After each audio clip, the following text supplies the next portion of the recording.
Have you thought about what life, you're in your 20s, have you thought about what life looks like financially in your 50s and 60s? Yeah, like the retirement plan, right? So, y'all say rapper and producer, podcast producer. I am that, but I feel like my best gig is the real estate. Yeah, I forgot that. So I bought a house off hustling, off my gigs, and now I rent out rooms in my house, and I'm saving up that money so that I can renovate my shed and turn that into another house, eventually buy another house, so that's where I really see this going. Real estate is where it's really, I see a lot of income for me, but even that's scary. Me and my mom were just talking about it. I'm like, well, what if nobody people are broke. Times are hard. And so I had a tenant move out a few months ago. It took me a few months to get another tenant. That's the part they don't tell you. Right. But in those months, you have to spend your own money. Spend my own money and pay my mortgage, which that it is what it is. That's my responsibility. But that's the part they don't tell you.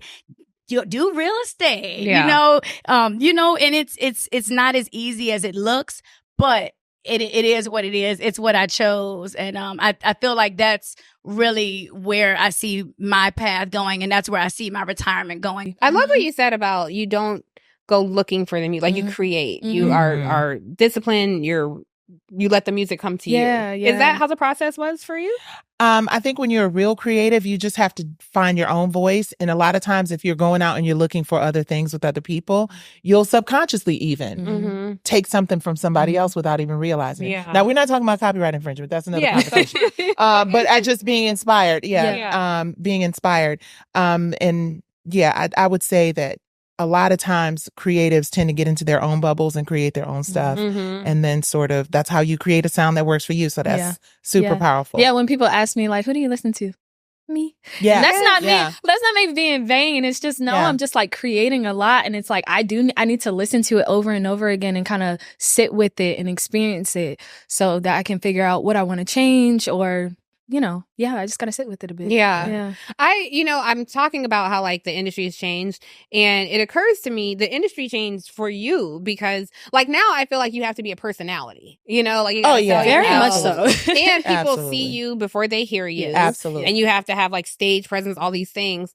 But it was kind of the same for you because then it was the era of music videos. Yes. And so you weren't just on stage with a mic. Absolutely. Like you had to have a fits, you had to have a dance moves down. And then, the same people who were like, this music is trash. Like those people were like, we ain't have all these music videos. You just had one mic and 5 people. Right, and a radio and it was DJ. Right. This jockey. Exactly. Exactly. So the industry is always changing. So I don't want to become a curmudgeon. But as you were talking about those people, I was trying to think of like who I listen to. There's a independent group, Tank and the Bangers. Yes. I love them. I love them. I love them. They're dope. They're so good. Okay, you would like. Okay. Because they're an independent Naomi group. Sharon.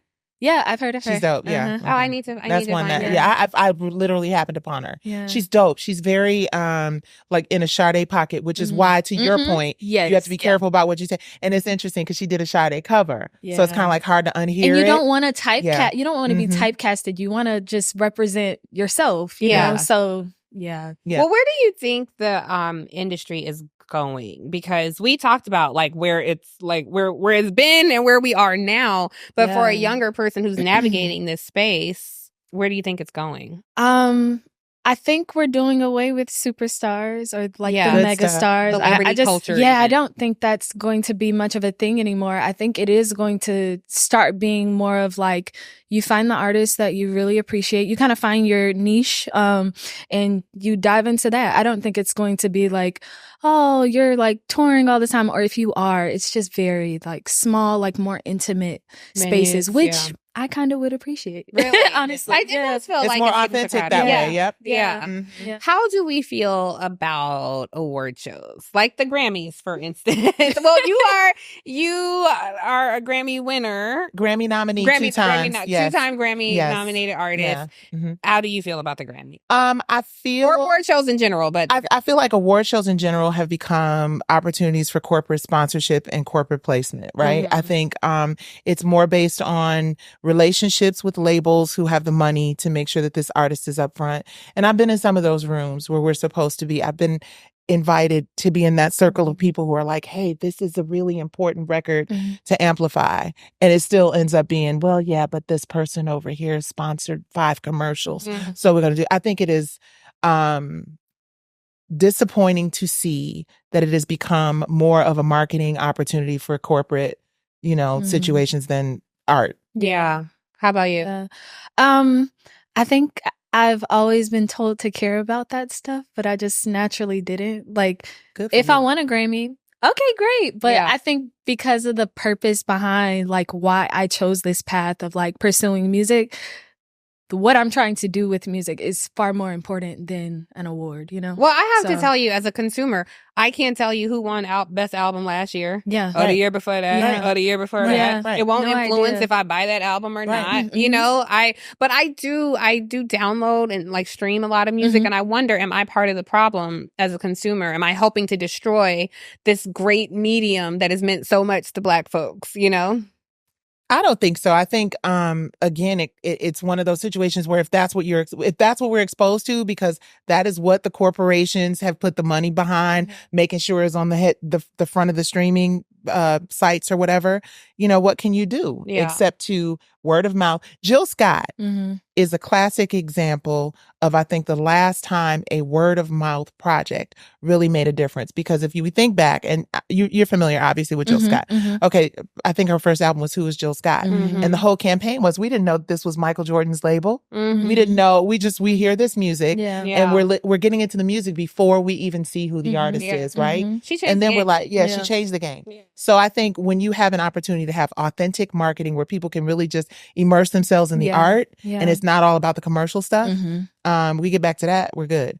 But right now we're just, most of the people in the audience at the award shows are corporate guys who bring their friends to see all the people on stage. It's just not, it's not real. Does fame have a negative impact on creating arts?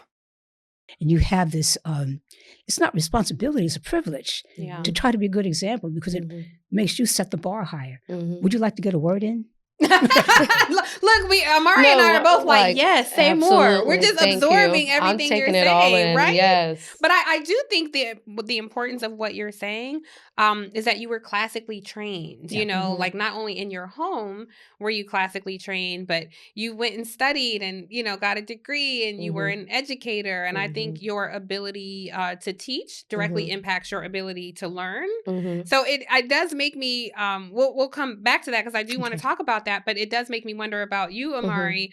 And I'm wondering, is there a contrast in how Miss Moore got her start versus how you got into the industry? There's a contrast, but at the same time, from what I was gathering from your story, is the journey, from the beginning. So I come from a entertainment family. So we're from Jacksonville, Florida. So both of my parents were in the arts in different ways. So my dad was more in production. My mom was in front of the camera. Her dream is to become a Broadway actress. Really? Yes, that is like, to this day, we're really hoping, we're praying she's gonna have that moment. I love it. But my journey with dance started from my older brother. He was more of the dancer, and I got into it just to be around him 24/7.